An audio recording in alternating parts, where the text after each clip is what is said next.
So for the longest time, I've been using a Nikon D5600 to shoot all of my videos. And I'll be honest with you, this camera was a mistake. You know, even though I've made many videos with it, it just never lived up to what I needed it to. So over the years, I just haven't bought any cameras, but I decided that it was time to start experimenting with some newer setups. So I bought this, the Sony ZV-1, and I bought this specifically because it was cheap. It does 1080 60 FPS, it has a flip screen, and it's lightweight, and it has a feature called Showcase Mode, Product Showcase Mode, which is exactly what I need because a lot of videos that I make showcase products. So let's go ahead and open this up. Box is pretty small. It's like as big as my hand, if not smaller. So just open it up. This has a pretty similar design to, you know, the most Sony point-and-shoot cameras, like the RX100, which I could buy as well, but that's almost double the price of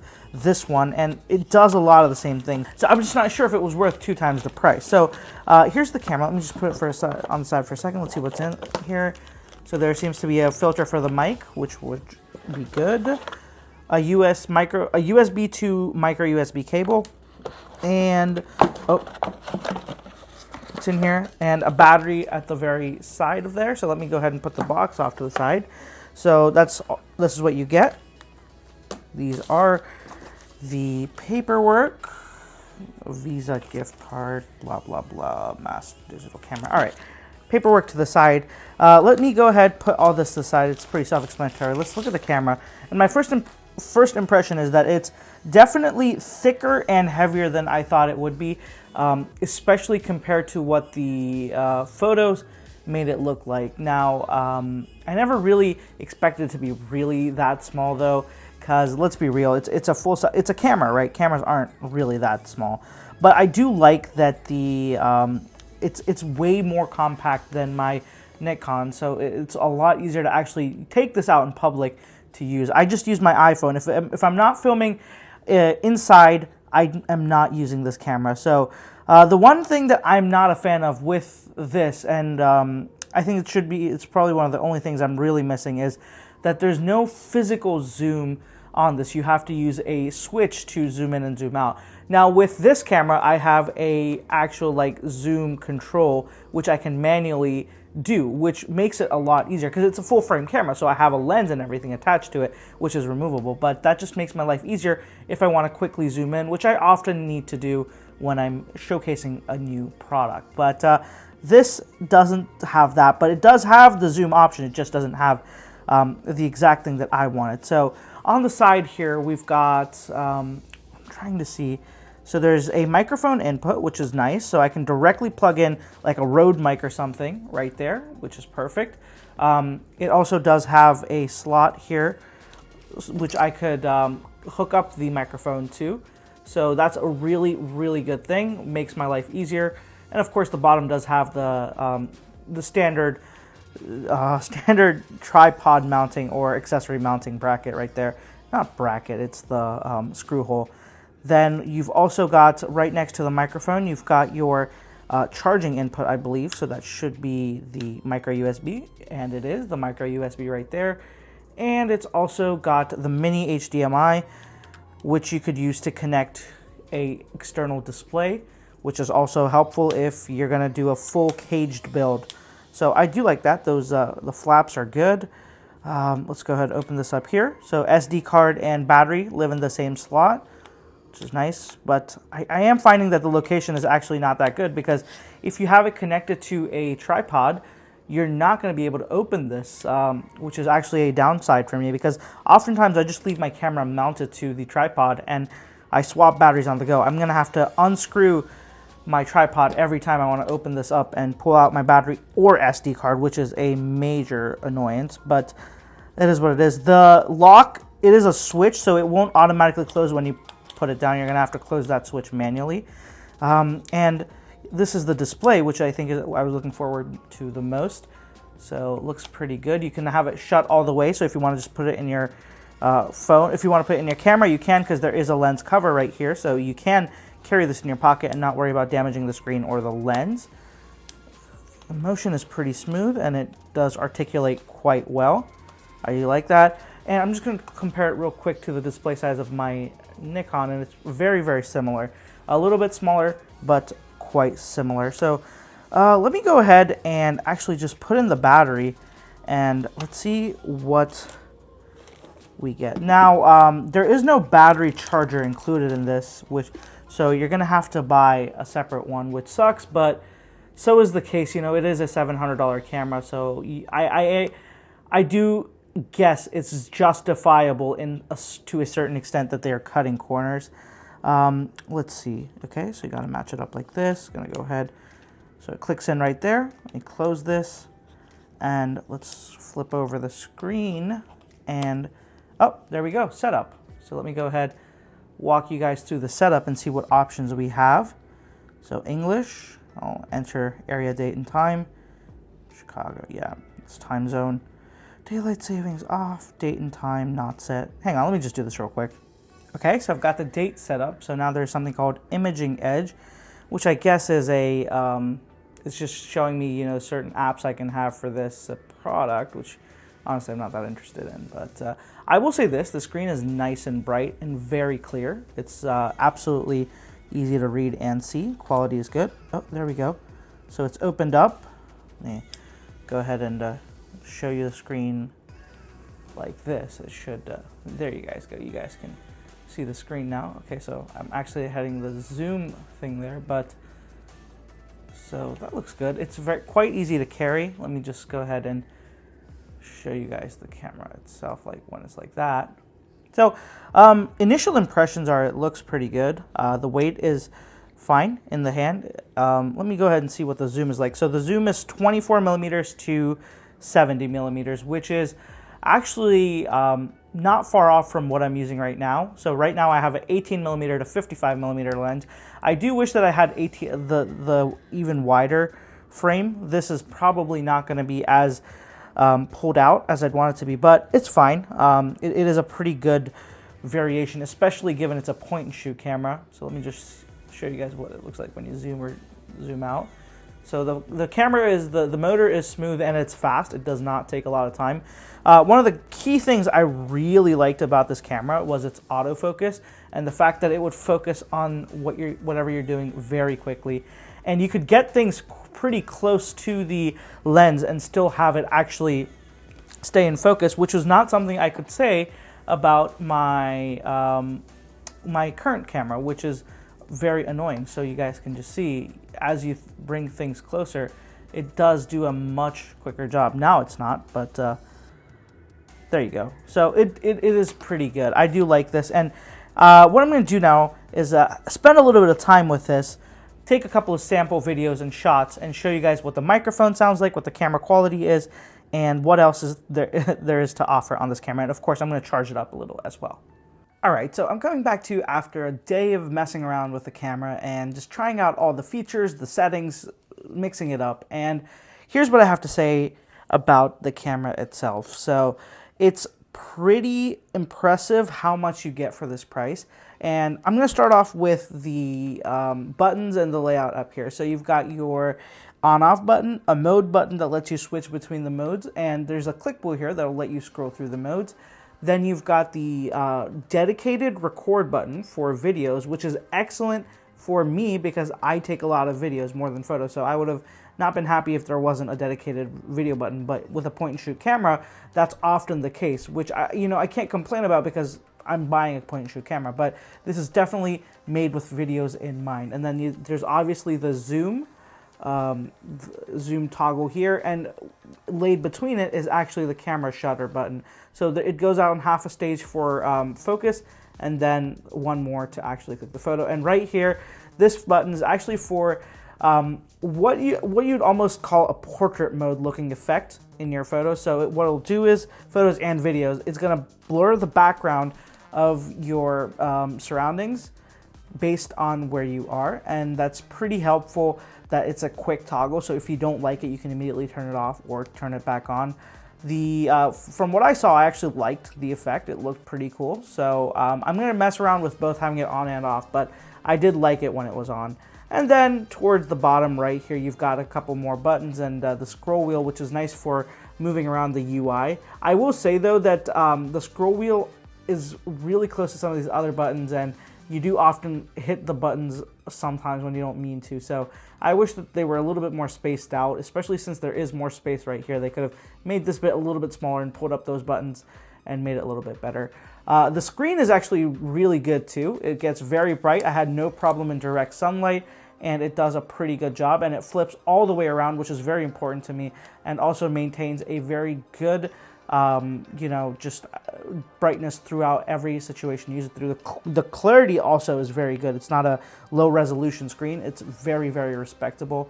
And of course you've got the little lens that comes out, which, you know, the thing is, it is a little bit loud, but you get used to it really quick.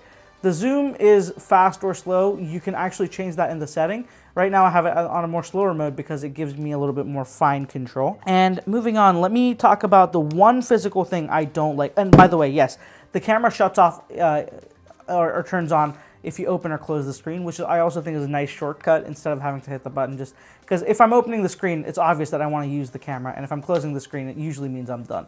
I like that feature as well. So the one physical thing I'm not a fan of right here is, I mentioned this in the beginning of the video as well, is this. You guys can see the flap for the battery and the SD card.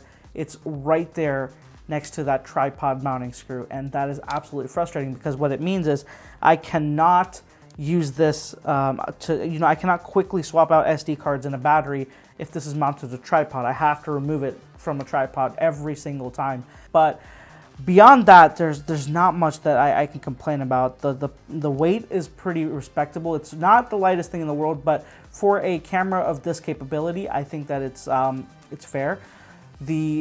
Holding it in hand, I do wish that there was a little bit more of a, you know, rounded shape here, because it does kind of, it feels like I'm not, like I have to hold it very, very outward in my finger, if you understand what I'm trying to say. Like I can't hold it like that because then my fingers just won't fit. I have to kind of hold it like this, or just hold it from the top and bottom. So now that I've shown you guys everything around the camera, let me go ahead and show you guys, number one, a couple of shots of autofocus compared to this camera and the one I'm using right now, which is the one you're watching on. Just how much of a difference autofocus is, and I was pretty surprised. All right, so I am outdoors, and this is what the camera looks like. No audio, extra mics or anything. This is just right from the camera itself. And let me do a quick autofocus test right here, just to show you guys how quick the autofocus picks up. Let's see. All right. So autofocus, and also let's just see a walking around shot, what it looks like. So, all right, let me grab the other camera and show you guys what my current camera, autofocus, and everything else looks like. All right, so I am once again full auto mode, just like the Sony ZV-1 on my actual Nikon camera. So this is the older camera, and this is on autofocus as well. So let's just see how well it autofocuses on this. So come on. Come on. Can autofocus? There you go. Took a good long time. Still hasn't autofocused in my face. There we go. Alright, autofocus. Come on. Come on. Any day now. Nope. Come on. So you guys can just see it is pathetically slow compared to the Sony ZV-1. I mean, it's almost barely like it's not there. So that's why I have to just rely on the manual focus. See, that took at least like 5 or 6 seconds, which is not ideal with a good camera, you know. Just look at that. It still hasn't done it. Not there yet. Come on. You just have to almost take it out of the frame and bring it back in. Come on, you can do it. Nope, it can't. So that's the Nikon D5600. So just the difference between the two is absolutely astonishing to me. I can't believe how I lived with this camera for so long with autofocus this bad. And another really good thing is this has product showcase mode. And what I'm going to do right now is I'm just going to switch this camera out, and I'm going to put this in the place of this current camera so you guys can see what it looks like from a top-down view. Alright, so this is a clip from the Sony ZV-1, and so here's the camera that I was using previously. Now let me go ahead and show you guys what zoom looks like on it. So this is zooming in. So I messed around with a lot of the settings, and I found that the slower zoom setting works for me better because it's a little bit more easy, and it moves in slower. Whereas the fast zoom was just like pulling out way too quick for me. So while this is slower, it gives me way more fine control, which I'm happy with. So I like that. The one thing I do find very good is the autofocus is pretty good. I did have to mess around with the settings a little bit to kind of tweak them in, but I'm glad I did because initially I thought it wasn't that good, but then I figured out, no, it is pretty good. So this is what it looks like. So the thing I am a little bit not able to fine tweak just yet is the exposure on this. So the exposure kind of feels a little bit underexposed compared to my to this camera where I could fine tweak it a little bit more. So let me go ahead and zoom in even more to show you guys some different products. So this is the Apple Watch. So this is the edge of optical zoom. And now when I zoom in further from here, this is all digital zoom actually, not optical. So I'm not sure what the quality is going to look like, but at least you guys will be able to tell me. And let's see how much focusing is. So that's pretty good. You can get pretty up close to it and still have it be in focus, which I'm liking. Let's see how quick it actually picks things up. So let's see if we can pick up the bottom. Yeah, not bad. This camera, if I would have used this camera, it just would have never been able to focus in on the bottom part of this remote at all. It would just struggle for days, whereas this is just picking it up super quickly. So that's awesome.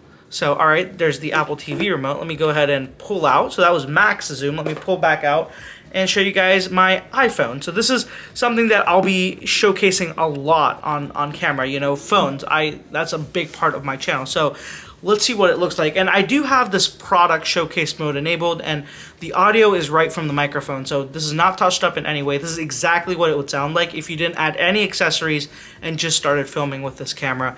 So one thing I'm liking is that I can pull it closer and it immediately is in it's in focus compared to so you know, my old camera where I used manual focus, which was very, very annoying, especially when you're trying to talk, you're trying to show the product, and you're trying to manually bring up your hand and kind of adjust the focus. So what I'd have to do is there's this ring, so I just constantly be doing it while I'm filming. You know, I have one hand on the product and then one hand over here just trying to manual control that, and it was quite painful. And honestly, it just made me lose focus a lot, and lose focus in both the terms. So that was a unintentional pun.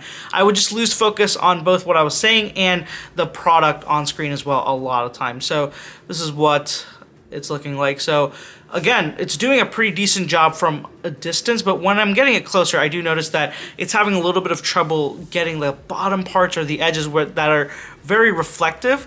I did try this out on my own as well, and just reflective surfaces seem to be a little bit harder for it to keep in focus. But when it's more of a flat surface, like a flat color, it does a much better job. And as I said, it just autofocus is absolutely amazing on this, and I think that's a big, big benefit. Just another thing, just another way to show you guys is I'll have this right over here. Now I think that it'll go ahead. Let's just say this, and I'm hoping it's in focus. Let me just go ahead and pull in a little bit more. So I hope that's in focus. Now what I'm going to do is I'm going to pull up this Apple TV remote really quickly to see how quickly it can change focus. So there we go. It can't, of course, because it's too close. There we go. Doing a pretty good job. So when I tested this earlier too, it just does a pretty good job switching between products. You guys can see quick and almost painless. Let me try the camera. Let's go ahead, because you have text here, it should be easier to see when it pulls in and out of focus. So by the time your hand is stabilized and kind of in frame, the thing's already in focus, which is honestly what I've wanted. So overall, I'm liking the indoor prowess of the Sony ZV-1. Let me know what you guys think of the audio quality and the video quality.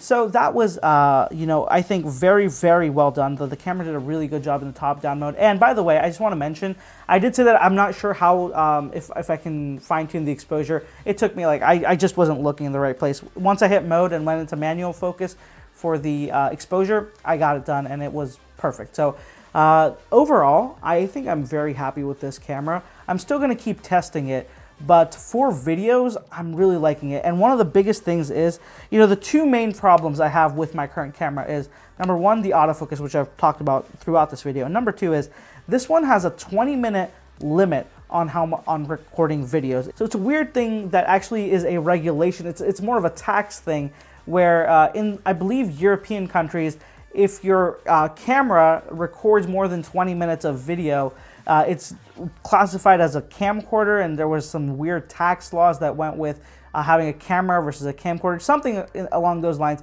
But what that meant was that there's a software lock on the current camera I'm using for 20 minutes of audio video. That's it. And once that 20 minutes up, it just like ends the video. It doesn't like let you start automatically back up or whatever. You have to keep an eye, make sure that that 20 minutes isn't over, and restart the video. So that always sucked for longer videos or time lapses or things, which I just couldn't do. I would have to constantly keep an eye on the camera, would suck, especially if I was setting it up in a way where it's not easy to constantly monitor how much time I have left. That was upsetting. I tested this out, and I recorded like 45 minutes with no issue, and the battery didn't even drop that much. It like went down, I think, about, I want to say, a 20 or 30% battery used in 45 minutes of 1080 60 FPS recording with constant autofocus, zooming, and shifts and stuff like that. So very, very respectable for the tiny little size that this camera is.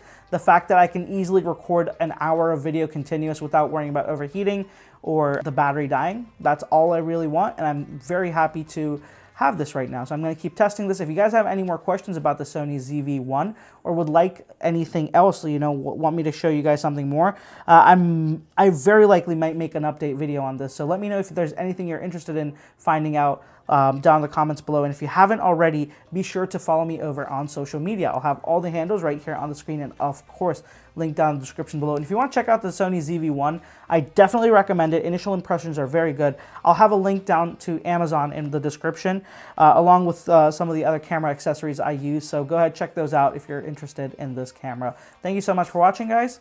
I'll catch you in the next one.